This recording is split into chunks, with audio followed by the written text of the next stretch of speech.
Hey guys, Ultra for Life here, bringing you guys another Yu-Gi-Oh! Arc V episode discussion. This time around we're at episode 77, and this may be the darkest episode we've had in Yu-Gi-Oh! Since Season 0. Or quite possibly one of them. And, okay, yeah. So, again, spoilers I'm going to be going over this entire episode, so if you haven't seen it yet, pause it here, go and watch the episode, and come back. So guys, this episode is Yugioh versus Sergei. It's the beginning of the second, I think it's what, like the semifinals? No, not even, no, because this, yeah, there's this, like, round of duels, and then there's a semifinals, and then there's the duel against Jack, which would be considered the finals. So this is like the semi-semifinals, second round of the tournament. So this was a very messed up episode. Yugioh basically decides that she is going to try her best to be kind of like Yugioh, shoot for going against Jack, and that way so that she can try and get people to realize that, hey, what's going on is messed up. You gotta band together, or you're going to be taken over by the fusion dimension. Academia. She doesn't really go into... Well, she does briefly mention that towards the end whenever she notices something about Sergei. So, I had seen pictures of what Sergei's monsters are, and I was like, Konami's going to have a field day with that. Well, not Konami, 4Kids. And heck, 4Kids is going to have a field day with this whole episode, because darkness can't be put into kids' shows. Or dark stuff can't be put into kids' shows. Messed up stuff, especially stuff like this. Or at least that's how 4Kids sees it. I mean, I personally think that this is fine, although it's pushing it. But however, anyway, so Sergei, Yugioh goes first. He summons out Cannon, sets a card, that's about it. Sergei goes, and all he does is summon a level 1 effect monster with 0 attack. And everyone's like, oh, he's an idiot. And I'm like, something's fishy here. I saw that, like, something's fishy here. I've learned not to trust monsters with level 1, that are level 1 and have 0 attack, because they usually have something special about them. And sure enough, there is something special about this whole archetype that Sergei's playing. They're called the Thorn Punishers, Thorn something. Basically, they're all themed around creatures being punished with thorns, and like one monster is being crucified, and it's got thorns all over it. Another monster is in a nightmare wheel, and it's being again covered in thorns, and there looks like to be a skeleton on the other side of it. And then there's another, and then a synchro. That thing, I forgot what they're called, but it's like a clamp thingy. You put it on over it. You can't move your arms and heads, and you're like in this kind of position, like, and you can't move, and again, thorns everywhere. And it all revolves around doing damage to you and your opponent, and it's kind of like a chicken game. See how I worked that into there. To where it basically is who's going to die first from, well, the damage, who's going to lose first to the damage and stuff. And it is a really messed up way of playing. And not only that, but also Sergei takes actual physical damage from what's going on. His monster effects, whenever he has to pay the life points to activate their effects, he takes physical damage from it. And not only that, but also he enjoys it. He smiles from it, and he makes all sorts of weird noises. So yeah, that's kind of weird. Now, Yugioh, she tries to OTK him. So he basically activates this trap card, which bounces back a Melodious, and special summons Melodious from your hand. We need that card, because that card is awesome. She summons up the big level 8, forgot what its name, Mozart. Special summons one monster from her hand, and summons out another, tries to OTK him. He uses this thing's effect, where basically he pays 400 life points, reveals a Thorn Punisher, I forgot what they're called, Thorn something, reveal it in your hand, reduce the damage to 0, and then he activates the one that he revealed. He activates its effect, where basically it brings out both it and the monster that was just destroyed out onto the field, again, in attack position. They're all level 1 monsters with 0 attack. And she's like, okay, well, attack. And he's like, oh, this thing can negate attacks by paying 400 life points. And he does that and takes physical damage from it. And negates that attack. And then the third one, she attacks with that because it can only negate an attack once per turn. And he tries to go for an action card, but due to how his bike is designed, it's got these big spikes on it, which is a is a design no-no. And it's very obvious why, because whenever he is leaning to try and get it, the spike hits the ground and causes him to do a flip, and he completely misses the action card. So yeah, he gets hit for, I think, 1600 damage, something like that. I think it was the one of 1600 attack that Yugioh attacked with. And so goes back to his turn. He summons another copy of the Nightmare Wheel one. I think it's called like Darley or something like that. And he synchros them together for a level 2 monster. What was it called? Folly Dharma, something like that. It's basically a combination of the other two, like literally. Sorry, that's some popcorn. And yeah, this thing is a level 2 with 0 attack. And whenever it comes out, it puts a thorn counter on everything, which basically puts everything into like bondage and stuff. And basically each player takes, what was it, like 400 or 800 damage at the end of their turn? Yeah, it's 400. For each counter on a monster that they have, that's a thorn counter. So, oh yeah, and monsters with thorn counters can't attack. So not only does it have a thorn counter, but all 3 of Yugioh's monsters have a thorn counter. He sets a card, ends his turn, bounces, he takes 400 damage, by the way, again, and again enjoys it. Bounces back over to Yugioh. Yugioh activates a fusion spell. Well, she activates the fusion spell card. Polymerization, or just fusion in Japan. And goes for a new one. This one, what was it called?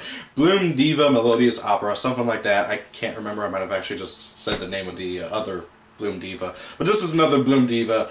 Needs 3 or more. I'm assuming 3 or more because it gets it has an effect where the more fusion materials you use for it, the more attack points it gets, and it can attack like 2 or 3 times in a turn, which is awesome.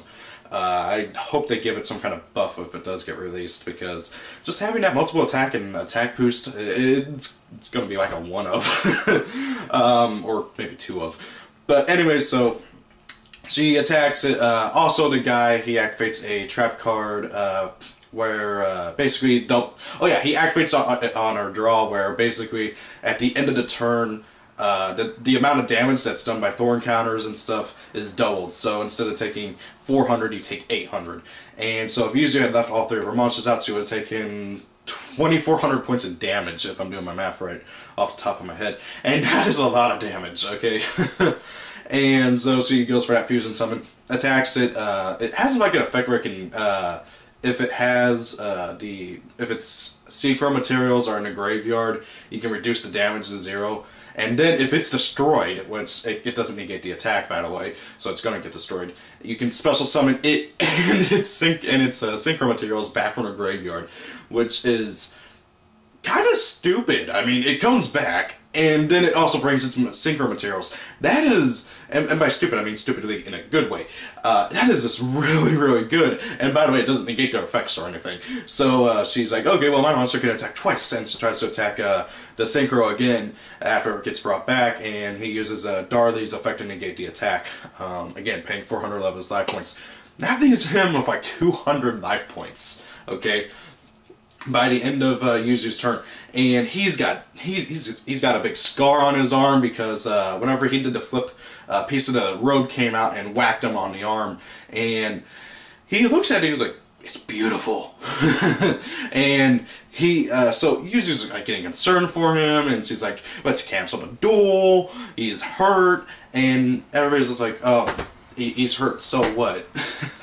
And I'm just like, oh, wow, I'm really, really hating the Synchro Dimension more and more with each episode, because it's just so messed up. And it's only going to get more messed up from the looks of it on the next episode. So, she's just shocked by this. And then she's shocked even more by the fact that Sergei, he even states that he's enjoying this, and he's having a lot more fun dueling against Yugioh than he was having fun against Damon. But however, his idea of fun is inflicting a lot of self-harm to him, and then doing twice as much self-harm as he has done to him to his opponent. And Reiji notices this, and it goes over to council and everything, and they're all being surrounded by policemen when they can't move anywhere. And the council's like, oh, well, it looks like Yugioh won. And Reiji's just like, he uses the metaphor of a volcano, which I think is really cool, because like a volcano, Sergei's strategy is to build up and then unleash a whole crap ton of damage. Like with a volcano, it masses up its lava, and then and that's kind of what Sergei was doing, and I really like that metaphor too. It was really cool. And sure enough, Sergei basically does just that. He tells Yugioh that he likes the look on her face, because it's not the face of somebody who thinks that they're gonna win, but it's the look of a face. It's the look of somebody who knows they're gonna win. And he's just like, you're gonna lose.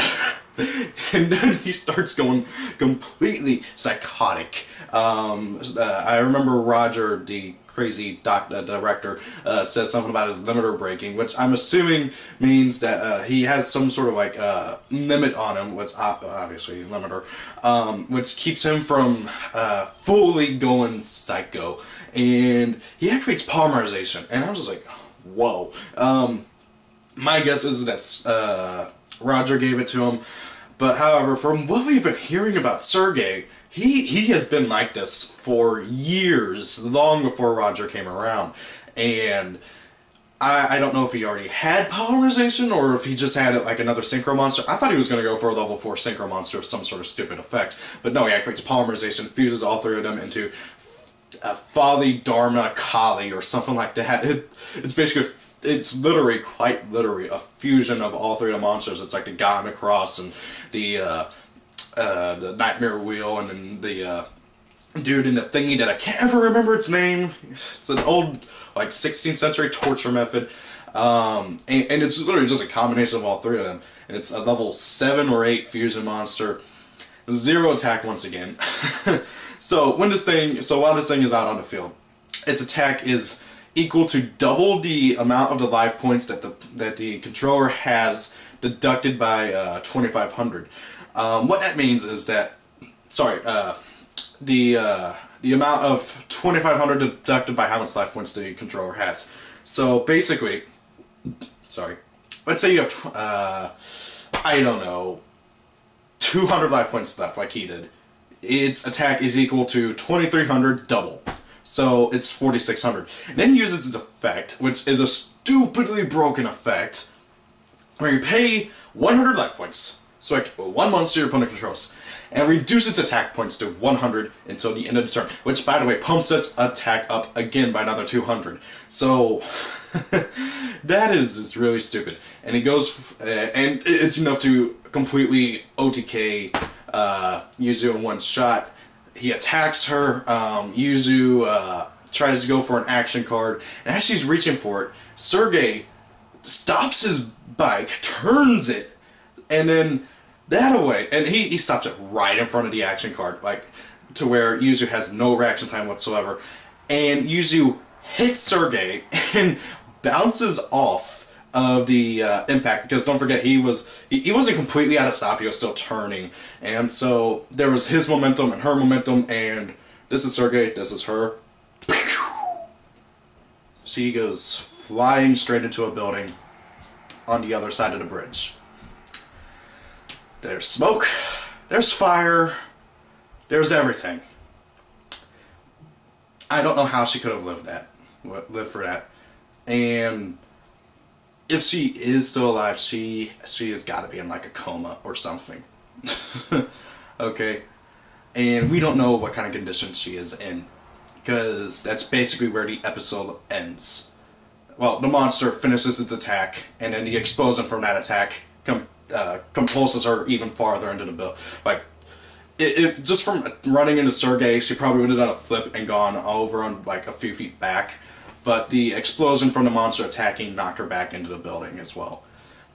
And basically, what Sergei just did was try to kill her. And I would be very surprised if she's still alive. Now, granted, she probably has plot armor and is going to make it out. We don't know yet. there's no indication of her condition in the preview for the next episode. There is no indication of how, if she, like, what kind of damage she took physically from that.